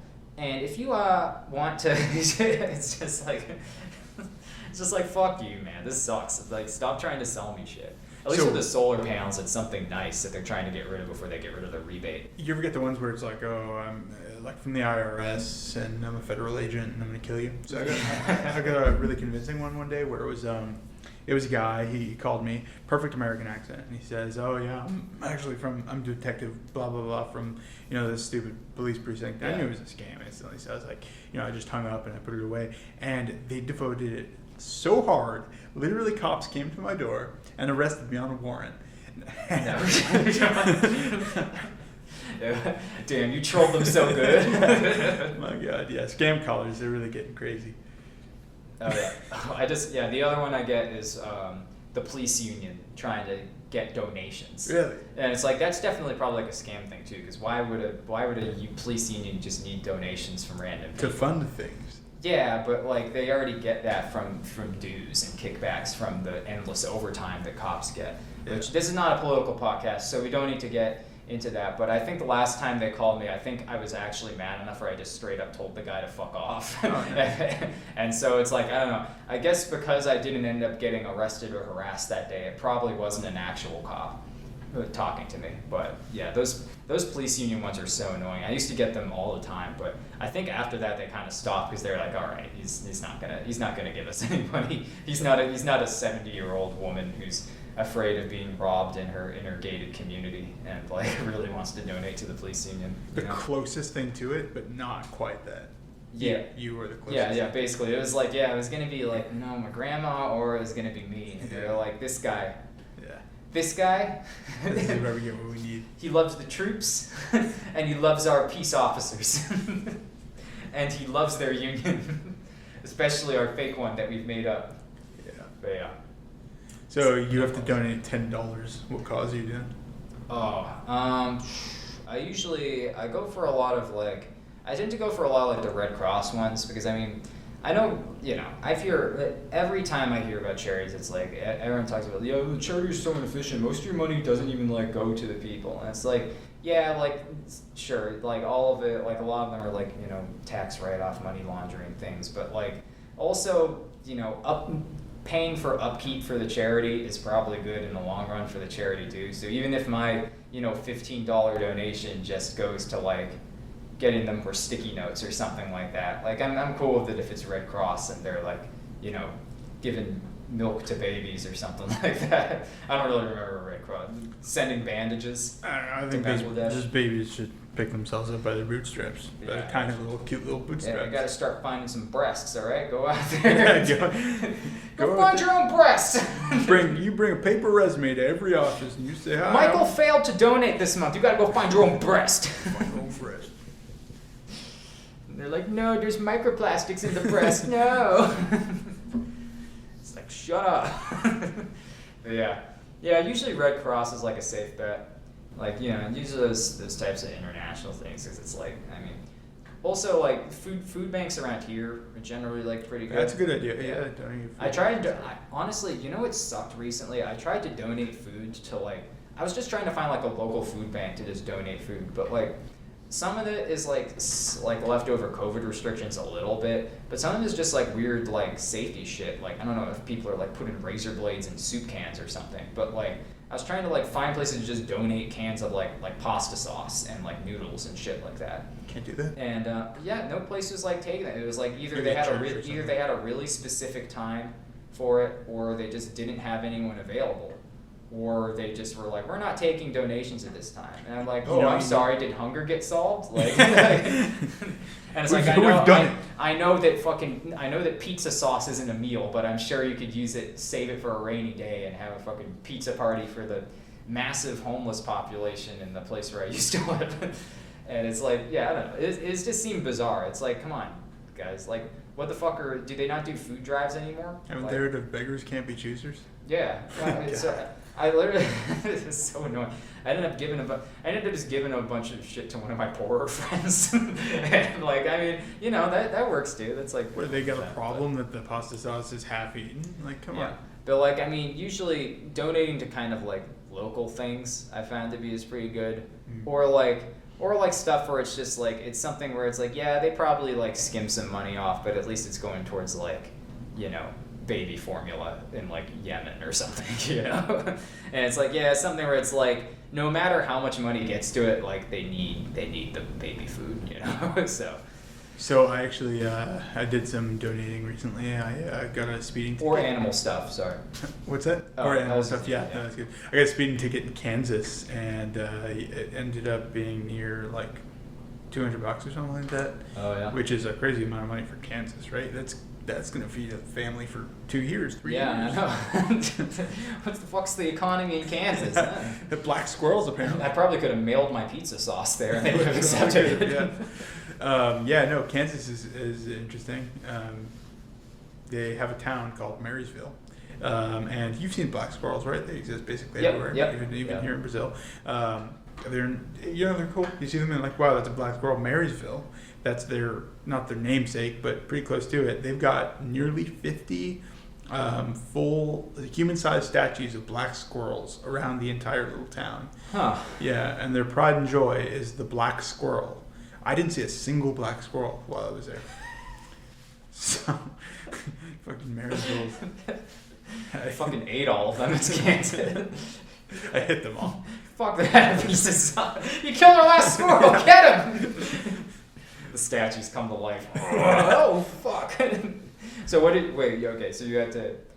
Oh, you just had to. Did you just have to pay the fine or like? Oh, I haven't paid it yet. I have to pay it by like September 1st or something like that. Jeez. Yeah. Just think about how long it takes for snail mail to get to Kansas. Oh no, they use the internet there. Oh really? Oh okay. Some parts of it, yeah. They're actually just making you wire money straight. It's like, fucking you just wire it to the state house, like Wichita. Oh, that's like the capital, Wichita. Wichita. Yeah, I think Wichita is the capital. Sounds about right. Not Kansas City, right? Yeah, Kansas City's Missouri. Actually, it's split. It's kind of like right on the border, isn't it? No, it's directly split. Like you can be in downtown Kansas City and walk from Kansas to Missouri, and you're still in downtown Kansas City. Oh. Yeah. That's wild. I'll still never go there, but like... Nothing there. There's nothing there for you. Yeah, it's like, I don't know, crime and the Kansas City Chiefs, and these fucking suck. Yeah. They're like the last... they're like the last football team with an Indian name. They just refuse to give it up. They're like this tomahawk chop. Holy shit. You don't watch a lot of football, No. but there's a reason like the Chiefs, other than Patrick Mahomes. Oh, you mean American football? American football. Oh, okay, all right. Yeah, it's gridiron as they call it. Yeah, those guys fucking anyway. Anyway, I don't need to get into that, but yeah, donations are cool. Speeding tickets suck. I got one in New York one time. I feel like out-of-staters, they always just give them the maximum. Because mine was like $200 too when I got pulled over in like upstate New York. Yeah, well, come on. I was doing 130 in the school zone. What's the problem with that? I didn't hit anyone.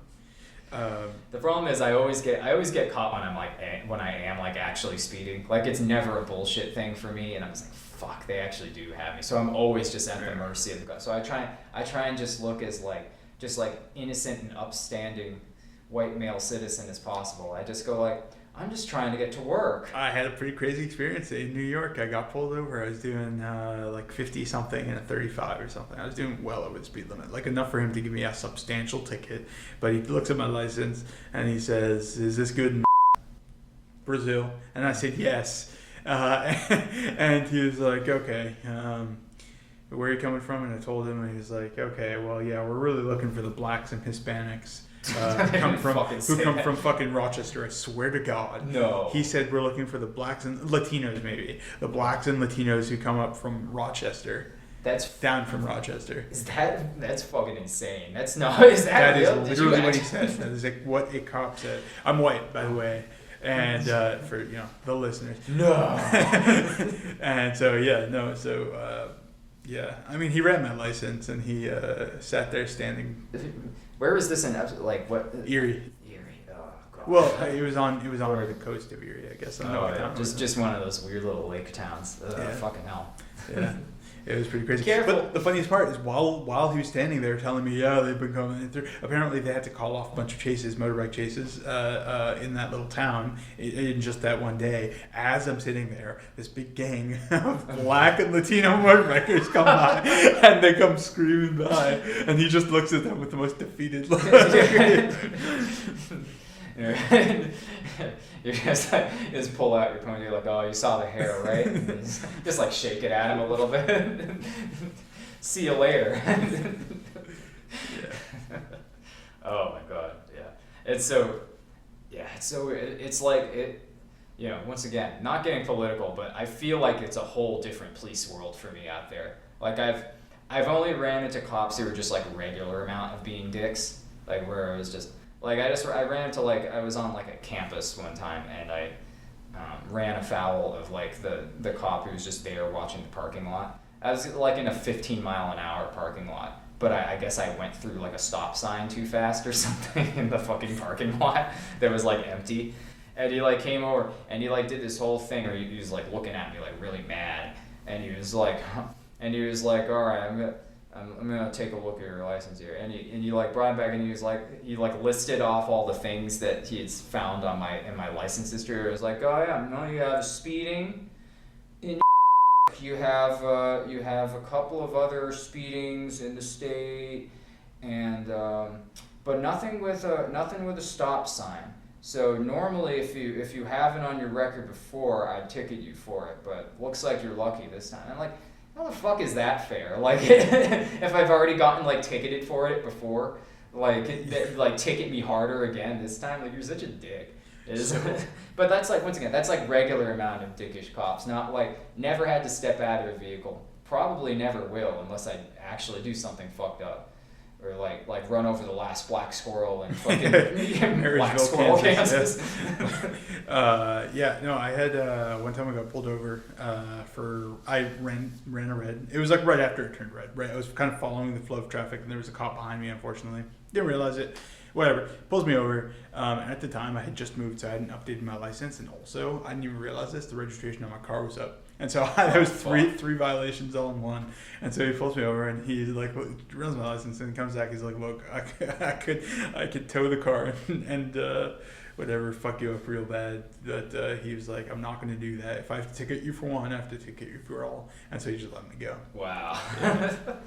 Yeah, I feel like every time I've almost gotten one time I got pulled over in my girlfriend's car one time. But it was because like it was either like the lights or the license plate was fucked up or something. It was because there was something cosmetic on the car that was fucked up, and they pulled me over, and it's like not my car, and I'm like, oh fuck, and it's just like, and it's like it was probably fine, but I was just thinking about like, yeah, no, this doesn't look like me, but it's like. Once again, one of those situations where I can just explain the situation, right. And it'll be probably fine. Sir, there's a perfectly reasonable explanation. I stole it. Yeah, and it's like, yeah, I don't know. But it's like, there was always that possibility where you could be like, well, we're gonna we're gonna hold you here while we call the owner and figure this out. Like it was literally like a 5-minute drive, so it could have been like an hour and a half situation. But he was just like, yeah, I trust you in this shit box. Get out of here. And like, yeah. Anyway, let's go. Any music that you want to recommend? Rayland Baxter. Rayland Baxter. Yeah. What sort of genre is that? I think he's technically alternative rock or alternative country. Rayland Baxter, Willie's song, Let It All Go, Man, Yellow Eyes. Highly, highly, highly, highly recommend Rayland Baxter and Langhorn Slim. Both. These sound like fake names, to be honest. Langhorn Slim definitely does. Rayland Baxter also kind of does. They both sound like fake names. They sound like I'm sorry to interrupt, but it just reminds me there was like this there's this old like video game from Japan, but it was like for American baseball. And so they just had all these like randomly generated American names where it's just like Bill Truck or whatever. That's kind of what that sounds like. But so Langhorn Slim, I only learned this when Langhorn is apparently a name of a town in Pennsylvania. That's where the guy's from. Yeah. Rayland Baxter is actually this guy's name, though. That's a good ass country name. No, he makes great music. His dad was also a musician. I actually have never listened to a single song his dad made. But Rayland Baxter, I've only ever met one person who knew him, and I think he deserves to be more listened to. So. Cool. There is a squeaky toy getting murdered in the background. I think if I get the opportunity, I'm gonna boost it and then clip it for use in later episodes. Use that to delete things. Yeah. Oh, that would be perfect. Actually, that's a lot easier than having to just adjust like the sine wave frequency to delete. But that'd be great. Yeah. No, that's good. That's something a little bit different. Like I haven't been getting a lot of lost my train of thought. No country recommendations yet. Oh my god. There's country-ish recommendations. Country-ish, yeah. It's not like when you think country, you think of like the auto-tune, like my truck, my girlfriend, like, my beer. It's not like that at all. It's like very like soulful and like it's good. And then Sodikken. No one likes Sodikken. I love Sodikken. People like Eater. That weird Euro. Very strange. Yeah. Oh no! It's just that one girl who sings. Oh right. Okay. Yeah. Yep. People Eater, Misery Meat. A lot of weird songs about just eating people. It's a metaphor though. She's the person or something like that, or like suicide, or I don't know. It's good though. It's good. Weird voice, kind of like a carnival voice. Ooh. I was thinking of just like Calio music, just like. But it's not that. It's more interesting that I've listened to it. Yeah. I don't know. That just reminded me of a bunch of like weird that band Group Love. You listen to them. They're pretty fun. I haven't actually really listened to any of their songs in a while, but I listen to them sometimes. I've been listening to a lot of like rap and hip hop and R&B lately.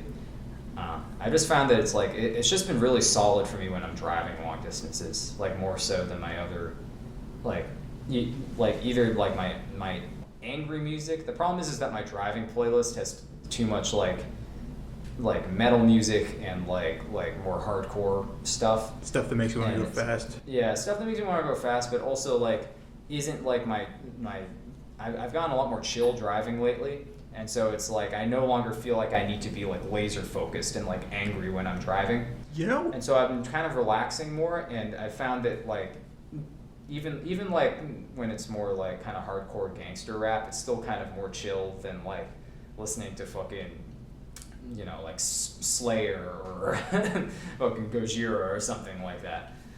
I've had the same thing. You think that's an age thing? I don't know what it is. Yeah, maybe. I don't know. I definitely hit a switch recently. Same. Yeah. Literally recently, I hit a switch where I just like I don't need to I still get road rage, but I don't have like I don't have like as much of an intense mentality when driving. I still kind of like driving rock or like stoner rock is good for like trips like that. And sometimes that stuff can be pretty heavy. But I just realized I had a lot of, well, the problem is it was a combined workout and driving playlist. But now I have two different emotions for workouts and driving, because I figured out that if I'm driving while angry, it just makes like my chest hurt and like makes me sweat and more uncomfortable. But yeah, I've been trying to kind of go chiller with that, but then my relaxing playlist has too many sad songs on it, and so I'm like, well, okay, I can't do that. But luckily I have like a R&B playlist, and they keep recommending me kind of a lot of like rap in the similar vein, like where it's like kind of cycles through like Kendrick Lamar, and then like older stuff like Nas and MF Doom and guys like that. And it's like a lot of similar artists like that, where it's like it goes hard, but it's still like kind of chill and funky. And so yeah, so it's kind of like that medium between like me not having to listen to like a Radiohead song while I'm driving, but also not like fucking extreme metal where it's like I'm having like a fucking seizure while weaving through traffic in the city. Right. But yeah. Definitely been an interesting change for me. That's just how it is lately. Maybe I'll get angry driving again in the winter or something like that. But who knows? I think I've just been doing a shitload of driving lately. I think that's just it. Like I've done a shitload of driving, and I've kind of gotten used to the fact that I'll get there when I get there. That was not something I used to have. Basically, if I got on the highway, I have this weird thing where not really anymore, but up until like a month ago, I had this weird thing where if I was behind someone on the highway and they were doing 90 miles an hour, I would have to pass them. But if I was by myself and I'm chill doing 70 or 75, you know. I hate that. But it's just a thing I have. I was driving today, and I got in that situation. It's a weird situation where it was like there is just a line of cars in the passing lane, but then there was only like one car going pretty slow in the non-passing lane. But the passing lane cars weren't going that much faster, and so I was just kind of stuck, boxed in behind this slow car, because they were all tightly packed in the passing lane, and I couldn't cut them off like I normally do in my driving, and which is what I would use my angry music for. Just going to be like, fuck, just cutting people off. But I couldn't do that this time. I was just getting so mad, and it's like it's fine. I still do get the road rage. I still will just like yell through my steering wheel at people, but it's. But yeah, that was just really irritating, because it was also like a fucking Jeep at the front of the pack, and I hate Jeep drivers. They're like one or two steps above like BMW drivers. Like they can be so fucking awful sometimes. Right. Which are like a step above like giant truck, like pickup truck drivers that weave in and out of traffic, even though they have a fucking bus-sized vehicle. I've noticed generally, for some reason, semi-trucks have gotten worse at driving, or semi-truck drivers have gotten worse at driving. Yeah, they go nuts sometimes. Sometimes they'll just go in the passing lane now. And it's like, hey, and they'll just stay there too. And I'll like yell from my little car, hey, you're not supposed to do that, buddy. All right. And that's why I highly recommend everyone carry a gun. Yeah. It's fucking needed. It is a requirement for driving in America. All the young people listening to this podcast, that's the one thing you want to take away from it. We haven't given a single piece of better advice other than be aggressive when driving, and then be able to back it up with violence. Oh yeah. Put your money where your mouth is. You don't even need a license. You just need a gun. Yeah.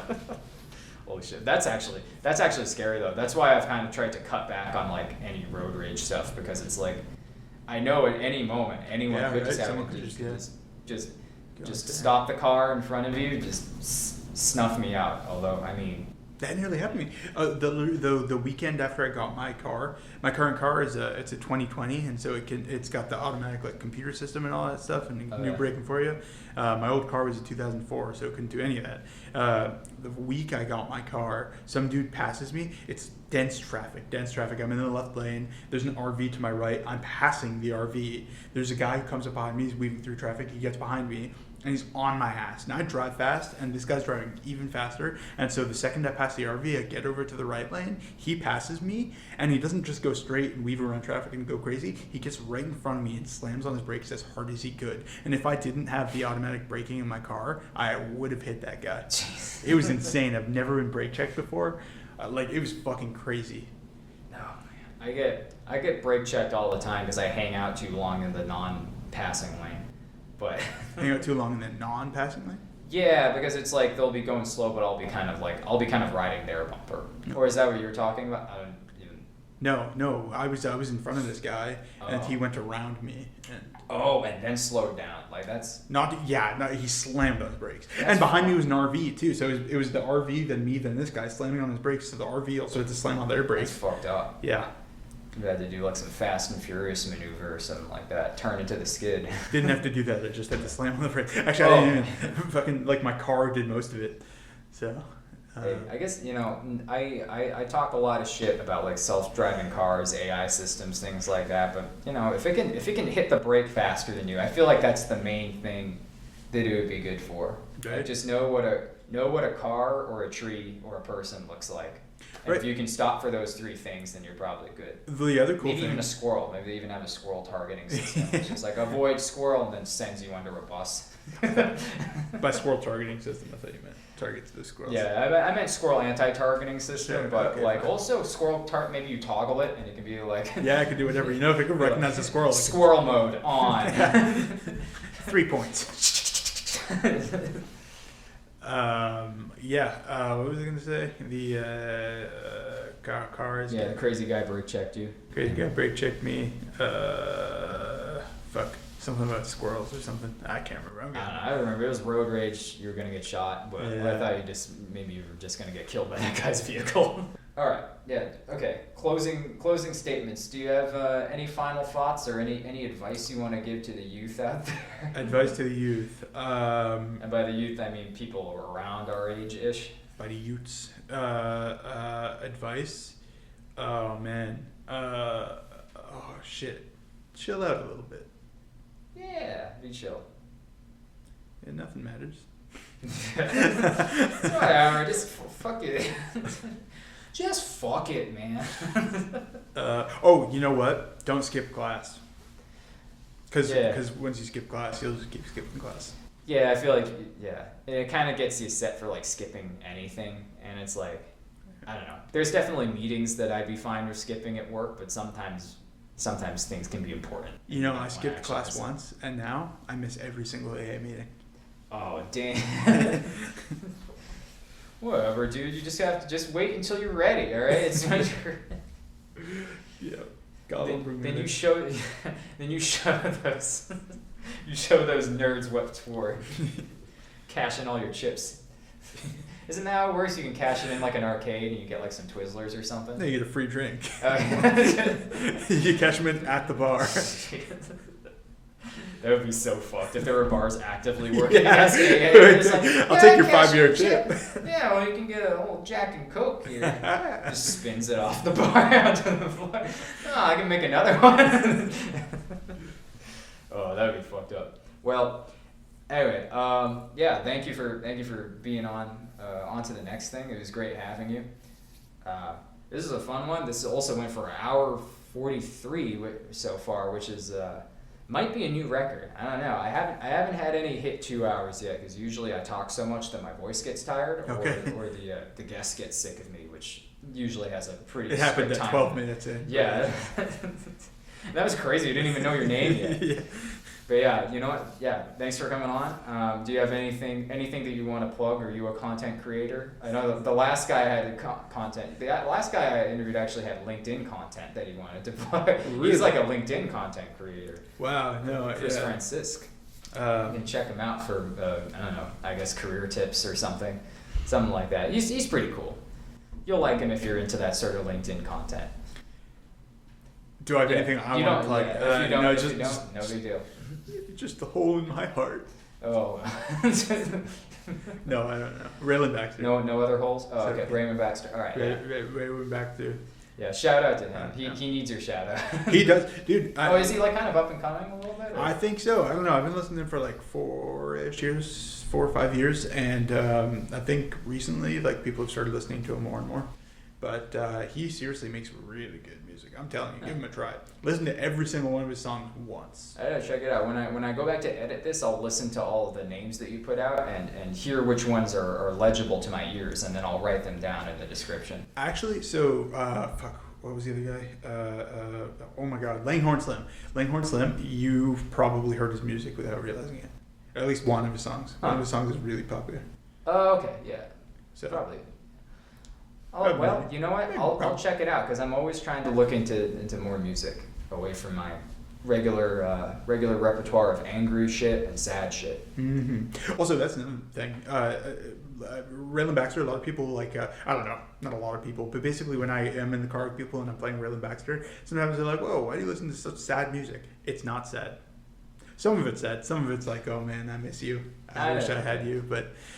A lot of it's not sad. It's hopeful. You gotta listen to the words. Yeah, you gotta listen. Yeah, some people don't understand the meaning of sad music. Some people think Coldplay is like sad music, you know? Where it's like sometimes it can be, Coldplay's pretty good. Yeah, they can be pretty emotional, but it's not like they're not like a lot of like half of Radiohead stuff is really depressing. Or like you go deeper. Freak. Is that Radiohead? If Tom York was here, he'd be so mad that you named that song. He hates doing that fucking song. He's like 60 now, and he's like, I don't want to be a fucking creep and a weirdo anymore. I want to be interesting and intellectual.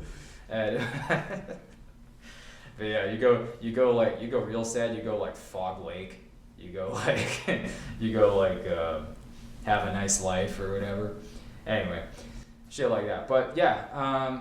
As for the audience, thank you for listening to this episode of On to the Next Thing. I think this was episode 17. I was literally thinking that I was going to say the date at the beginning of the episode, but I never do that, even though I wanted to do that because it makes me sound more professional and makes me sound like the guys from the basement yard. And but yeah, I guess this was August 23rd.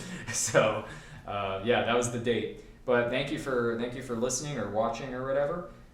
Make sure to follow on at Onto the Next Thing or at OTNT Podcast on Blue Sky, Mastodon, YouTube, and Instagram. Once again, taking requests. If I can borrow your X account and just hijack it and use it as the OTNT X account, that'd be great. I really don't want to make it an actual account for that. I don't want to open my information to that shit. But yeah. Let me know. Also, leave a comment about any weird incidents you've had with squirrels, driving, first jobs, sales calls, whatever. We need the engagement. Or if you just hate the podcast, leave a comment. Tell much about how you hate it or love it. Or make a comment. One of those comments is like, "Who's here in 2025?" Yeah, or find on LinkedIn and fucking. You know what? Actually, just bleep out my name for this podcast. I fucking doxed myself. Yeah, maybe. I've said I can't. This can't. I'll just bleep the first half here. It'll just be. That's perfect. Anyway, I can actually do that if you want. We'll talk about it. We'll talk about it off recording. I might miss some though. All right, but yeah, thank you for listening, and I'll see you next time. Man, I can't believe you made it through the whole podcast without revealing that you shit yourself. Oh yeah, no smell-o-vision podcast. Ah! Bye.